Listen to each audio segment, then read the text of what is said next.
Olá, Roger Biff aqui. Boas-vindas ao meu canal no curso de UI Design com Figma. Vamos lá!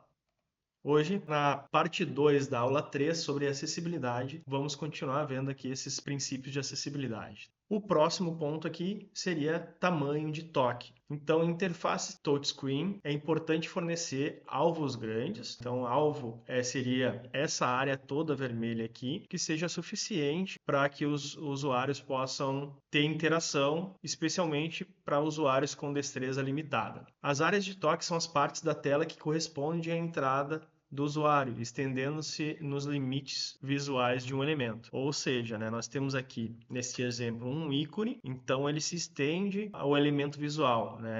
A parte de toque é toda essa área aqui. Nesse exemplo aqui, o ícone ele tem 24 pixels de largura e de altura, e a área de toque compreende 48 pixels. Esse padrão de 48 por 48 dp é um padrão do Material Design da Google, e o iOS recomenda 44 por 44. Área de toque para ponteiros, ou seja, para mouse. A área de toque de ponteiro para mouse é bem semelhante à área de toque quando a gente utiliza nas telas touchscreen. A gente pode utilizar a mesma regra para o tamanho de área de clique, nesse caso. Então, considere alvos no mínimo de 44 por 44 dp. Espaçamento entre elementos, tá? E tem uma regra para isso também. Na maioria dos casos, os alvos separados por 8 pixels de espaçamento ou mais. Promove uma densidade e usabilidade equilibradas de informações. Por que tem que ter esse espaçamento mínimo de 8 pixels? Para não ocorrer que a pessoa vai clicar ou tocar, e dê um clique no outro botão sem querer. Então a gente tem que ter um mínimo esse espaçamento. Pode ser maior? Pode,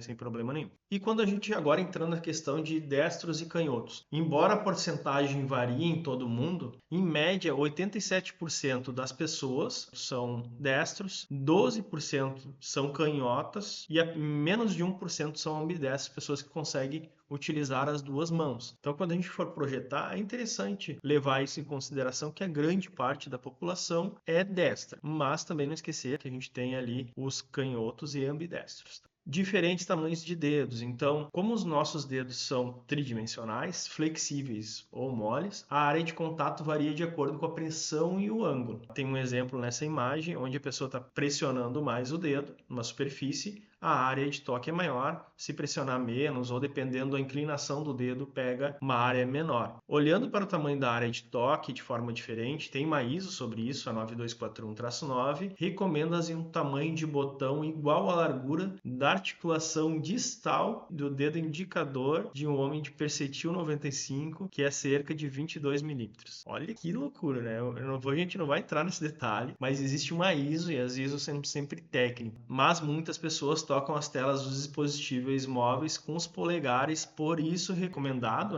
seria utilizar 48 pixels. Uma outra regra que nós utilizamos sobre essa questão de tamanho de polegar seria thumb zone, ou zona de polegar. Muitos usuários usam seus dispositivos móveis com uma mão e a grande maioria usa o polegar para tocar a tela. A zona do polegar mostra onde na tela os usuários podem alcançar mais facilmente com o polegar. Então aqui na parte esquerda dessa imagem nós temos com uma mão, a mão direita, e daí 49% das pessoas que utilizam dispositivos móveis seguram ele assim. 36% das pessoas seguram o dispositivo com as duas mãos, mas segurando ele apoiado, e com a outra mão fazendo o toque. Então a área é muito maior de abrangência, depois nós vamos ver ao lado ali. A área verde, seria a thumb zone. E com as duas mãos, apenas 15% mexendo com as duas mãos, que seria a questão de escrever. Muita gente escreve com as duas mãos no teclado ali do dispositivo móvel. Aqui do lado direito, nós temos para cada tamanho de tela, como muda a questão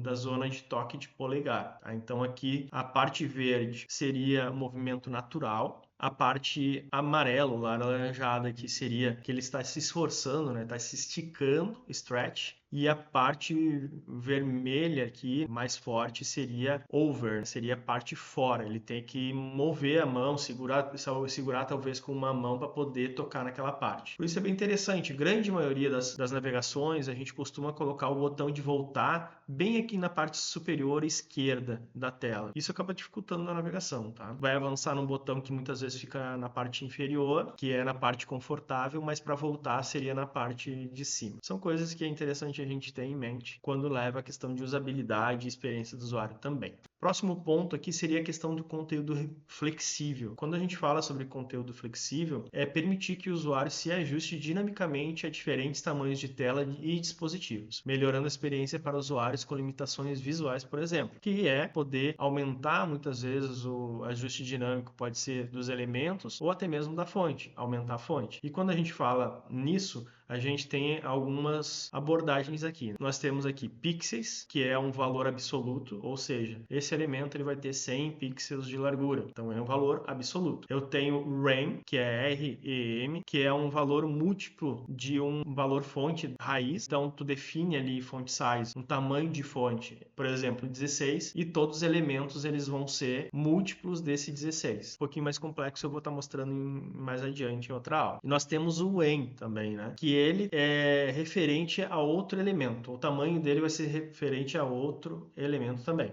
Um outro ponto que a gente vai estar podendo utilizar e olhar para a acessibilidade é a questão de texto alternativo para imagens. É muito importante adicionar descrições curtas e significativas para todas as imagens no seu sistema, permitindo que os usuários com deficiência visual entendam o conteúdo por meio de leitores de tela. Quando tem uma imagem assim, é sempre importante já projetar as interfaces com a sua legenda. Nesse exemplo aqui, mostra uma parte do trecho, né, de HTML, que é a tag alt, onde vai esse texto auxiliar, e aqui está mostrando que é um gato tigrado olhando para a foto.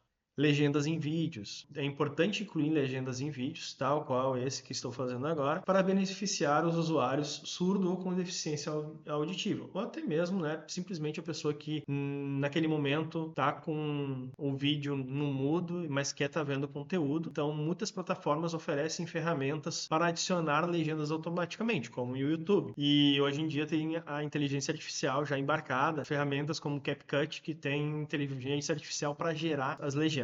Tá? Que antigamente era bem difícil de fazer, era uma trabalheira. Estrutura semântica em HTML. Essa é a parte mais que vai para o lado de desenvolvimento, mas é importante você, UI designer, UX designer, que vai projetar uma interface, saber, né, que isso influencia e muito na questão da acessibilidade. É importante que quando forem desenvolvidas as soluções digitais, elas tenham uma estrutura semântica quando utilizado o HTML. Aqui eu tenho dois exemplos. No lado esquerdo eu tenho basicamente todas as estruturas criadas com div. Div é uma tag HTML que ela é meio que genérica. E isso, na hora de utilizar o leitor de telas, ele complica em muito, não se torna acessível. Por isso que a estrutura semântica é importante. Ao lado direito aqui tem um exemplo da estrutura semântica, onde a tag HTML já é padrão, default, header, a outra se chama nav, a outra se chama section, header, article e assim por diante. Né? H1, H2, H3, que são os títulos. Essa estrutura semântica permite que os navegadores de tela e outras tecnologias assistivas naveguem de uma forma muito melhor na estrutura de uma página, por exemplo. Teclado navegável. Muitas pessoas acham que não é tão importante, mas é super importante. Pessoas com problema de mobilidade não vão estar utilizando muitas vezes o mouse, mas vão estar utilizando o teclado. Então, se o seu sistema web, vamos dizer, um site, enfim, for pensado já para ser navegável totalmente pelo teclado, esse é uma ótima abordagem. Então, é importante garantir que todas essas funcionalidades do sistema possam ser operadas utilizando apenas o teclado, o que é essencial para usuários com dificuldade motora. Aqui eu tenho um exemplo na imagem abaixo, né, que o tab costuma ser para mover entre os elementos da tela com foco. O Enter, né, ele acaba ativando os botões que estão, ou links, enfim, que estão no foco. Shift Tab ele volta ao invés de avançar. O espaço também serve para checar ou não checkbox, ou também selecionar quando um botão. E as setas pode mover as seleções de radio buttons ou uma lista, mover uma lista até mesmo também na tela. São alguns exemplos, mas tem muito mais que a gente pode utilizar no teclado navegável. Dependendo do dispositivo e da plataforma que está sendo utilizada, ela pode ter outros atalhos.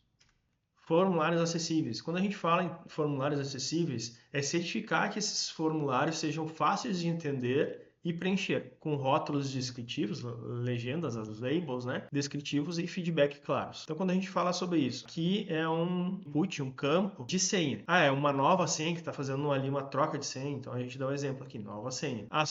Deu um problema nessa senha aqui, a senha está diferente do campo anterior que eu coloquei, então avisa, a senha deve ser igual à primeira informada, ou nesse exemplo aqui, a senha deve conter números e caracteres especiais. Um ponto importante é que esse alerta de erro, é importante que ele esteja no campo, junto com o campo. Vocês devem já ter utilizado alguns formulários extensos, aonde muitas vezes apresenta um erro na página geral e você não sabe quais os campos que falta esse erro. Se for um formulário super extenso, o usuário acaba tendo que procurar um por um onde é que está o problema. Ok? Esses aqui são o início da acessibilidade, coisas que a gente pode fazer que são mais fáceis, tá? Tem muito mais coisa, é um assunto muito extenso, mas é um básico que vocês possam conhecer.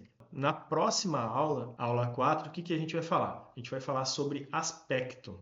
E nos vemos lá. Até a próxima. Tchau, tchau.